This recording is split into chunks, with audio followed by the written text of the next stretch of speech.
ताई, आज खूप मोठ्या प्रमाणावर देशामध्ये विद्यार्थी रस्त्यावर उतरून एल्गार पुकारत आहेत. त्याच धर्तीवर तुम्ही शहाद्यामध्ये आज आंदोलन केलेलं आहे. काय सांगाल या आंदोलनाविषयी?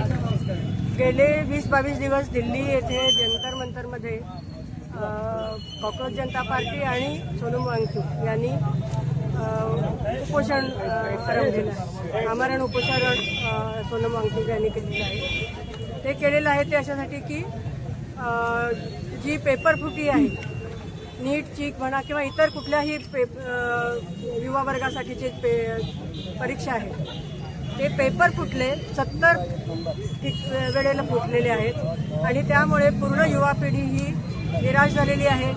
त्यांच्यापैकी 21 जणांनी आत्महत्या केली. आत्महत्या हे टोकाचंच हे आहे, पण निराशा जी आहे घेरलेली आहे बाकीच्यांना, त्याच्यातून त्यांना बाहेर काढण्याची पण गरज आहे. आणि बाहेर काढायचं तर शिक्षण व्यवस्था चांगली चालायला पाहिजे. ही शिक्षण व्यवस्था तिची वाट लावली जी ह्या पेपर फुटीकडे दुर्लक्ष करून शिक्षणाची चांगली व्यवस्था लावण्याकडे पण दुर्लक्ष करून अशा धर्मेंद्र प्रधान या शिक्षण मंत्र्यांनी राजीनामा द्यायला हवा, यासाठी सोनम वांगचुक यांचं उपोषण आहे.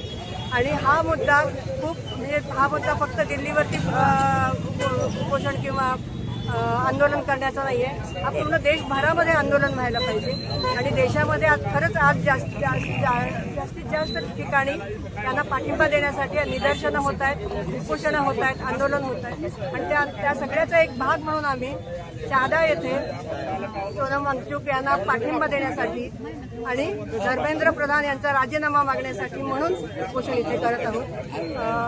ह्या मोहिमेला जोपर्यंत यश मिळत नाहीये तोपर्यंत आमचा संघर्ष चालूच राहील.